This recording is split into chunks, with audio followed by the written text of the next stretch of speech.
Commander Marcus Hale descended the ramp of the starship Orion with steady steps. His uniform was crisp and clean, the Earth flag patch shining under Lyrian's twin suns. All around him, the marble esplanade stretched wide, its pale surface etched with glowing lines that pulsed like quiet heartbeat. He paused for a moment to take in the view. Tall spires topped with crystal domes, lush gardens floating on air platforms, and crowds of silent attendants lining the walkway. Every face he saw was alien in shape or color, yet each wore the same polite calm that seemed to flow through this grand court. He felt his heart beat faster as he walked forward. This was the celestial court, where Queen Aravel held court over half the galaxy.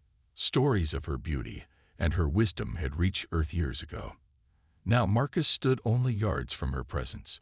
He reminded himself of his duty, to deliver Earth's greeting of friendship, and to learn whether humans and Lyrians could stand together as allies. At the head of the long hall, Marcus glimpsed the Queen for the first time. She sat upon a throne carved from pale stone and silver vines. Her skin glimmered like polished pearl, and her long hair drifted down like liquid starlight. She watched him with bright, curious eyes that seemed to see everything. Marcus bowed deeply, keeping one hand over his heart, and spoke in clear, even tones.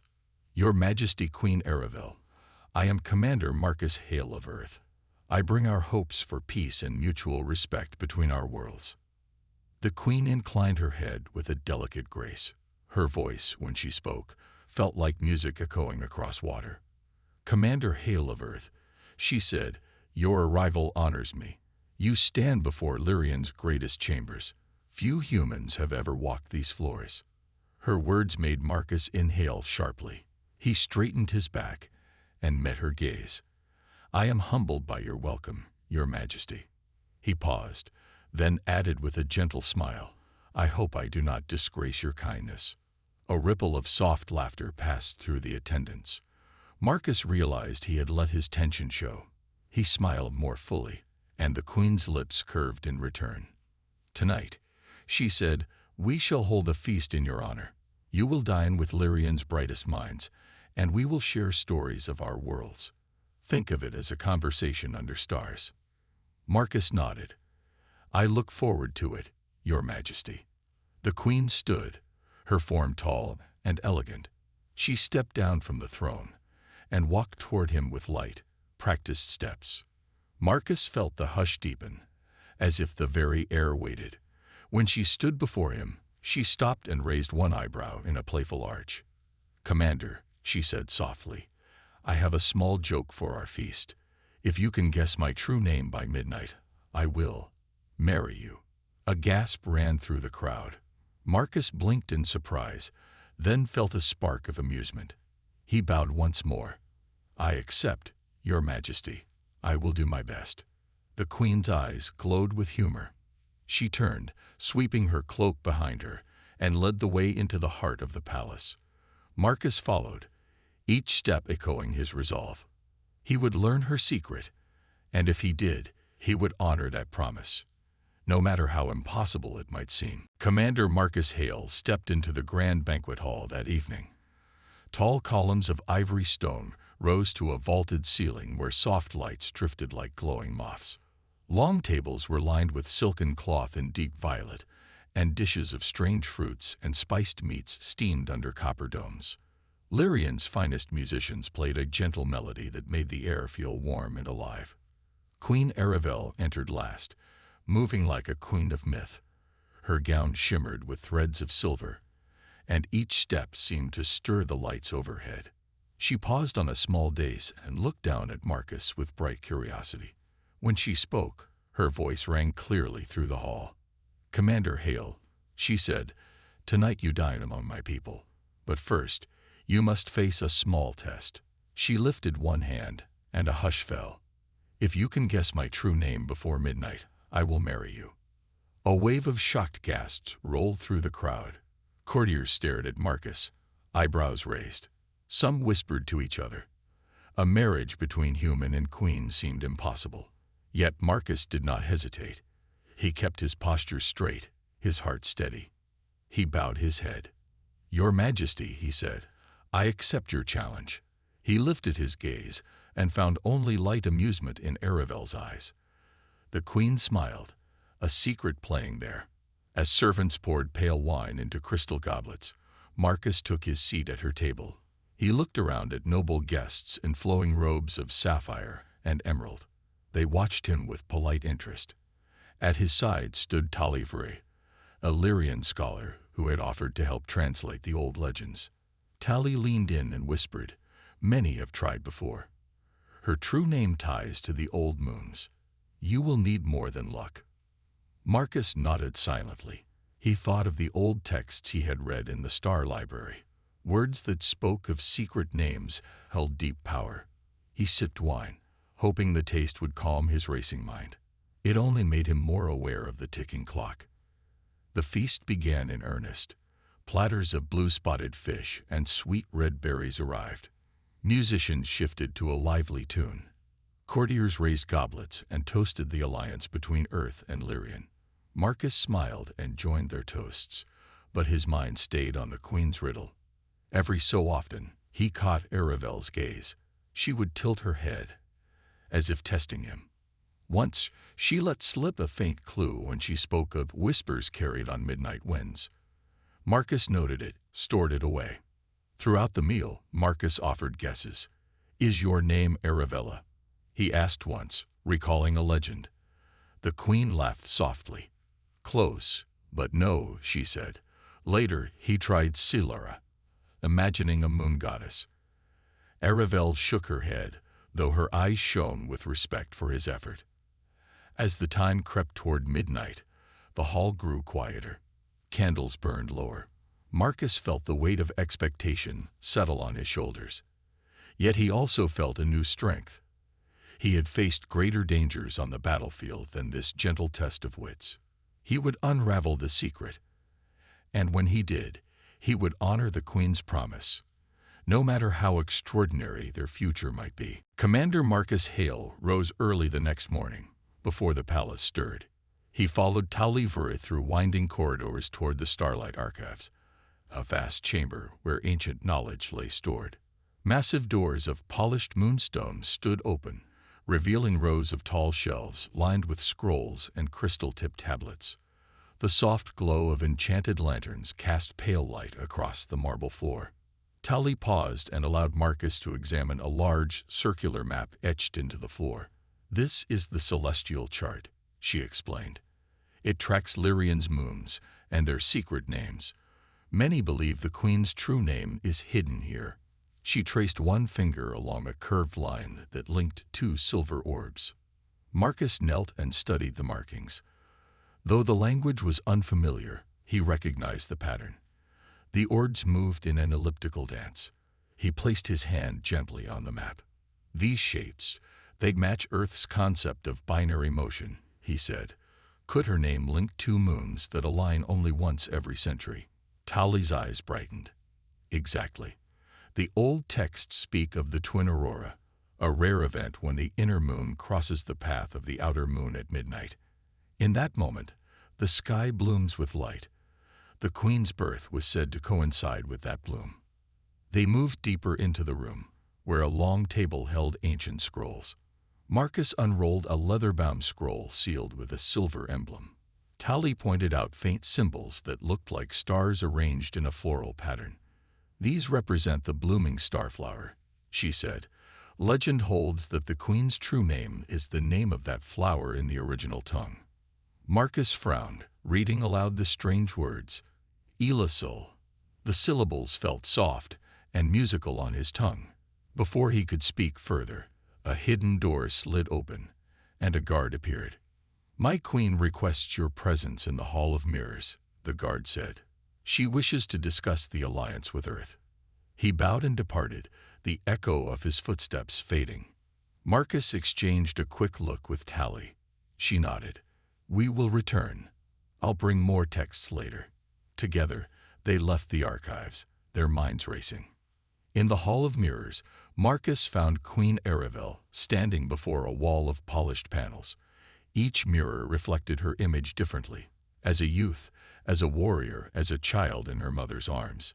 She turned and greeted him with a smile that held both warmth and mystery. "Commander Hale," she said, her tone gentle, "you have begun your quest well, but you must balance study with understanding. Knowledge alone may not reveal my secret." Marcus bowed. "Then teach me, Your Majesty. I am ready to learn in any way you choose." Aravel's eyes softened. She reached out and touched one mirror panel, causing it to ripple like water. Faint symbols glowed across its surface. "Come," she said, "I will show you what the archives cannot." As she led him inside the mirrored chamber, Marcus felt a thrill of hope. He had learned much, but the Queen, herself, held the key to the final truth. Queen Aravel guided Marcus into a round chamber lit by pale moonlight. The walls were carved with images of Lyrian's 3 moons, each etched in silver, bronze, and deep blue.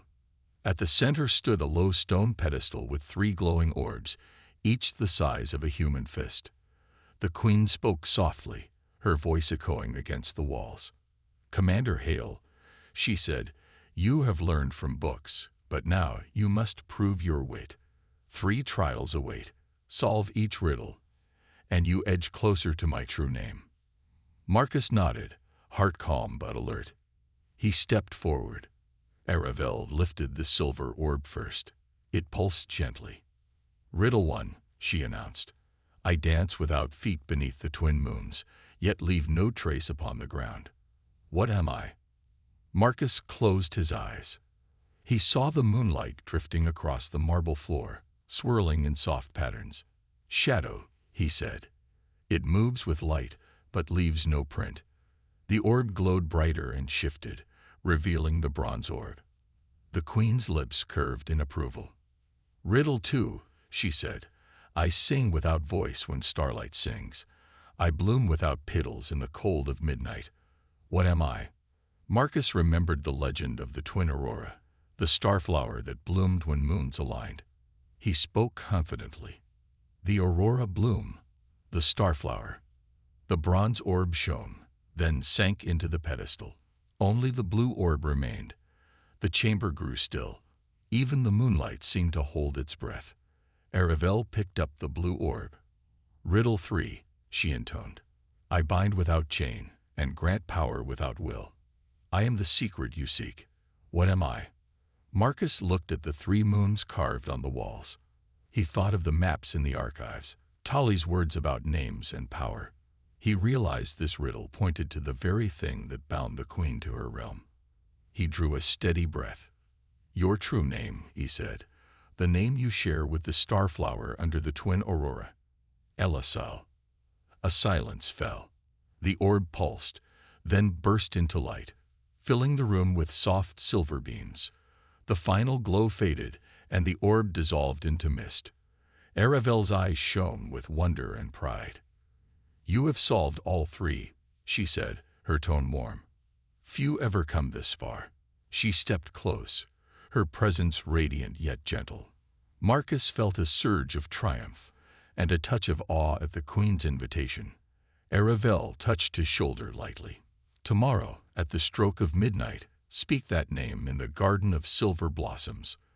There, with the moons above, you will learn what comes next." Marcus bowed. "Thank you, Your Majesty. I will be ready." As he left the chamber, the orb's light faded, but Marcus carried their warmth in his chest. He had proven his wit and learned the secret he sought. Now he would await the final moment, when a human guess might change the fate of 2 worlds. Commander Marcus Hale spent the day in quiet preparation. After sunrise, he walked the palace halls, greeting courtiers with practiced courtesy. Yet his mind returned again and again to Queen Aravel's words. "Speak the name Elisal in the garden of silver blossoms at the stroke of midnight." He reviewed every clue in his memory, determined not to falter when the moment came. Mid-afternoon brought Taliver to his side in the sunlit library courtyard. Potted vines curled around marble pillars, and sweet breezes carried the scent of blooming orchids. Tali laid out several small scrolls on a marble bench. These texts describe the Silver Blossom Garden, she explained. It opens only for a brief hour when both moons sit high. You must find the central pavilion, speak the name clearly, and wait for the response. Marcus unrolled one scroll and studied a simple map. Here, he said, pointing. The pavilion sits on an island of white stones, surrounded by reflective pools. I must cross 3 arch bridges. Tali nodded. Yes. Walk slowly. The bridges test your calm. If you rush, you may stir the waters and lose the way. Grateful, Marcus thanked her. He folded the scrolls and tucked them into his satchel. I will be careful, he promised. Evening came in gentle waves of lavender light. Marcus dined lightly, choosing a bowl of warm grain and sweet fruit compote. He watched the palace windows darken as nobles retired to private chambers. His own room overlooked the palace gardens. He spent hours gazing at the sky where the 2 moons hum like pale lanterns. As the hour of midnight approached, Marcus donned a simple dark cloak and slipped from his quarters. Guards at each corridor bowed respectfully but did not hinder him. He found the path leading to the outer gardens, its cobblestones cool under his boots. The first bridge arched over a shallow pool of still water. Marcus halted at its entrance, steadying his breath. He recalled Tali's warning and walked deliberately, footstep by footstep, until he reached the opposite side. The pool remained calm, its surface mirroring the moon's. He crossed the second and third bridges with equal care. Each time, he felt the palace hush around him, as if the world waited for his task. Finally, he emerged onto the central island. Tall silver blossom trees arched overhead, their petals shimmering like spun glass. In the center stood a circular pavilion of white marble, its pillars entwined with living vines. Marcus stepped inside and glanced at his watch. The clock in the distant tower chimed midnight. A cool breeze stirred the blossoms, heart pounding. He raised his voice, clear and steady. Elasel. For a moment, nothing happened. Then the petals above quivered, releasing a soft rain of silver dust.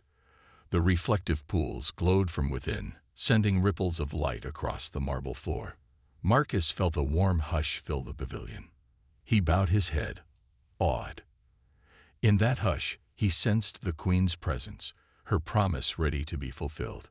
The silver blossoms drifted down like blessings, and Marcus knew his life had changed forever. That same night, after the silver dust settled, Marcus felt a presence at the pavilion's edge.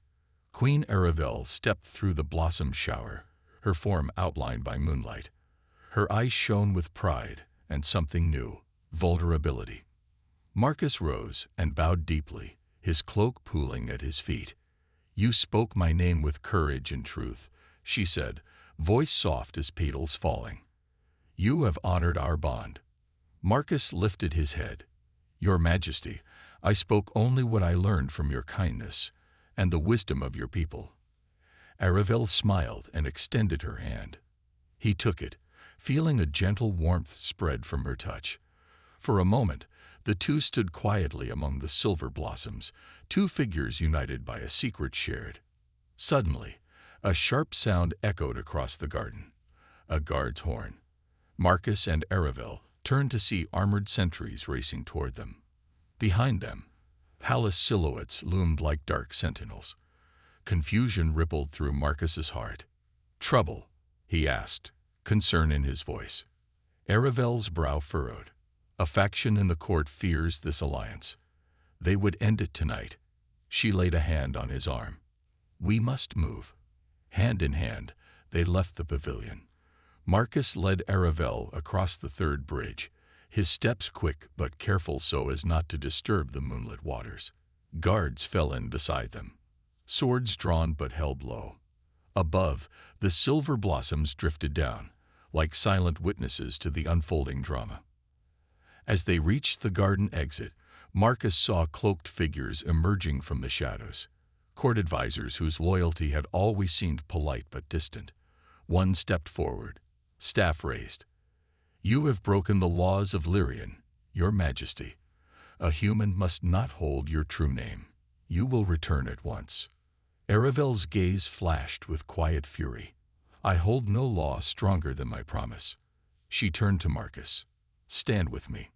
Marcus squared his shoulders. I will not abandon her.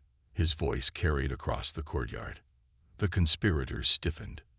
Then, from the side paths, Tolliver appeared with a contingent of palace scholars. They had seen Aravel's journey and refused to accept deception. Tali held aloft a glowing tablet. Here is the record of your vow, Great Queen. The people honor it. A murmur rose among the guards. Their loyalty wavered when the scholars spoke truth. Marcus stepped closer to Aravel, offering his presence as a shield. The conspirators hesitated, then lowered their staffs. Their plan had failed. Aravel drew a slow breath. This ends now. She raised her voice so all could hear. Let this night mark not only the truth of my name, but the strength of our unity. Earth and Lyrian stand together. Cheers rose from the gathered scholars and guards who supported her. The conspirators bowed their heads, defeated by the Queen's will and the human's steadfast heart. Under the twin moons, Marcus and Aravel stood side by side. The silver blossoms continued to fall, and for a moment, all was still and bright. In that silence, two worlds began to believe in a future born from one simple word, Elasil. In the pale glow of dawn, the palace courtyard filled with citizens eager for news. Word had spread fast. Commander Marcus Hale had spoken Queen Aravel's true name, and together they had faced down those who opposed their bond. Now, the Queen prepared to summon the Grand Council, and Marcus walked beside her, cloak drawn against a gentle morning breeze. The Grand Council Hall stood at the heart of the palace. Its high ceiling arched like the wing of a great bird, and banners of every Lyrian province hung in orderly rows. Senators, scholars, and ambassadors from distant worlds filled the benches. When Aravel and Marcus entered, the hall fell silent. All eyes turned to witness this unprecedented moment. Aravel raised her hand for calm. Honored members of the Grand Council, she began, her voice clear and steady. Last night we faced fear and tradition, and together we chose promise over prejudice. Today, I ask you to confirm our alliance not only in name but in law. She gestured to Marcus. Commander Hale of Earth stands with me as equal. I invite this council to recognize him as my partner in peace and prosperity. Murmurs rippled through the crowd. Some voices spoke doubt, others hope. Marcus bowed respectfully, then stepped forward. Esteemed counselors, he said, I come from a world that seeks friendship and understanding. Your queen showed me courtesy and trust, and I ask only to share that honor with her. Let us build a future together, so that Earth and Lyrian safeguard one another, and extend our hands to all who seek aid. A hush followed. Then Tolliver, the court scholar, rose and placed a crystal tablet on the council's dais. It glowed with the record of Aravel's vow, Marcus's bravery, and the support of witnesses present at the Silver Blossom Garden. These events are written and witnessed. Tali confirmed. The bond is real, and its promise must endure. One by one, council members rose to speak. Some spoke of the strength this union would bring against galactic threats. Others praised the wisdom shown by a human who prized truth over fear. When the final vote was called, a chorus of "Aye" rang through the hall. The alliance passed unanimously. Outside the council chamber, citizens cheered. Aravel and Marcus stood on the grand steps, hand in hand, and waved to the crowds. Marcus felt warmth not just from the dawn sun, but from the hope shining in every eye around him.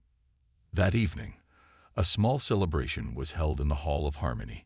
Musicians from Earth and Lyrian performed together, weaving human strings with alien wind instruments. Aravel joined Marcus on the balcony, where lanterns drifted like fireflies overhead. She rested her head on his shoulder and said softly, "You have done more than guess my name. You have shown two worlds what trust can achieve." Marcus kissed her hand. "I could not have done it without your guidance and courage." Below them, the people danced in lanes of light. In that moment, Marcus and Aravel looked beyond the palace walls and saw a galaxy ready to believe in something new. A union born of faith, sealed by a single powerful word. And they knew their story had only just begun. Queen Aravel stood at the edge of the silver blossom garden the following evening, her silver gown drifting like moonlight. Marcus Hale joined her beneath the softly glowing trees, their petals still catching the last rays of the twin moons. Though the Grand Council's vote had sealed the political alliance, Aravel wished to honor the original promise she had made. That marriage would follow if Marcus guessed her true name. Marcus's heart thundered as he watched the queen. He thought back to every riddle solved, every test passed, and that single word he had spoken under the blossoms. Now, standing here with her alone, he felt both humbled and hopeful. Aravel lifted her hand and touched the silver petals that drifted in the gentle breeze.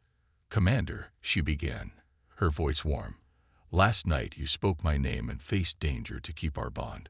Tonight, I keep my word." Marcus swallowed hard. He bowed low, whispering, "Your Majesty." The queen raised him effortlessly by his shoulders. Her eyes glinted with emotion. "No titles tonight," she said softly, "only names." Marcus. She said his name as if tasting it for the first time, and he felt every syllable sparkle. "Aravel," he offered, softly. She nodded. "Aravel," she confirmed. Then she closed her eyes and knelt before him on the soft grass, a gesture no queen had ever made. Marcus knelt beside her, astonished by her humility and trust. "I kneel before you," Aravel said, not as a sovereign to a soldier, but as Aravel to Marcus. "Will you accept me as your partner, in heart and in promise?" Marcus offered his hand. "I accept you, Aravel," he replied, his voice steady and full of feeling. "I pledge my heart and my life to you." The air around them seemed to exhale. Silver blossoms drifted down in a gentle shower, and the reflective pools at the garden's center glowed with a soft light. In that moment, politics and protocol melted away. There was only two people, bound by truth and respect.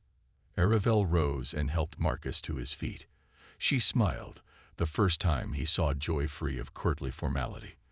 "Let our union be a sign," she said, "that honesty and courage can change even the oldest traditions." Marcus clasped her hands. "Let it be so," he agreed. Behind them, palace guards and attendants watched in silence, moved by the sincerity of the moment. No one dared to interrupt this private ceremony, knowing that the bond sealed here carried more power than any royal decree. When at last Aravel and Marcus stepped back onto the arbor-lit path, they walked side by side, equal under the twin moons. The silver blossom garden, once a place of riddles and trials, had become the sacred ground where two hearts joined to guide two worlds toward a brighter future. Queen Aravel stood at the edge of the silver blossom garden the following evening, her silver gown drifting like moonlight. Marcus Hale joined her beneath the softly glowing trees, their petals still catching the last rays of the twin moons. Though the Grand Council's vote had sealed the political alliance, Aravel wished to honor the original promise she had made. That marriage would follow if Marcus guessed her true name. Marcus's heart thundered as he watched the queen. He thought back to every riddle solved, every test passed, and that single word he had spoken under the blossoms. Now, standing here with her alone, he felt both humbled and hopeful.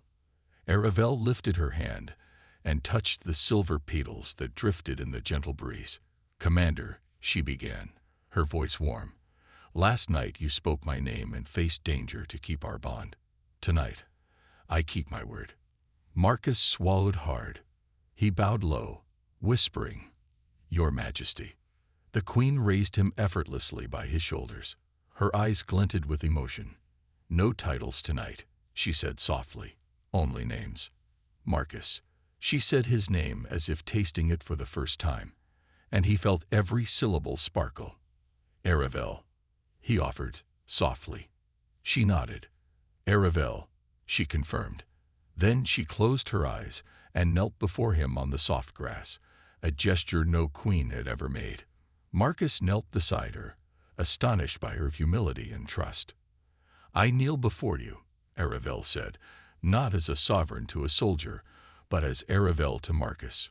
Will you accept me as your partner, in heart and in promise?" Marcus offered his hand. "I accept you, Aravel," he replied, his voice steady and full of feeling. "I pledge my heart and my life to you." The air around them seemed to exhale. Silver blossoms drifted down in a gentle shower, and the reflective pools at the garden's center glowed with a soft light. In that moment, politics and protocol melted away. There was only two people, bound by truth and respect. Aravel rose and helped Marcus to his feet.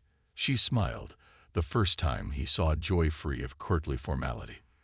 "Let our union be a sign," she said, "that honesty and courage can change even the oldest traditions." Marcus clasped her hands. "Let it be so," he agreed. Behind them, palace guards and attendants watched in silence, moved by the sincerity of the moment. No one dared to interrupt this private ceremony, knowing that the bond sealed here carried more power than any royal decree. When at last Aravel and Marcus stepped back onto the arbor-lit path, they walked side by side, equal under the twin moons. The silver blossom garden, once a place of riddles and trials, had become the sacred ground where two hearts joined to guide two worlds toward a brighter future.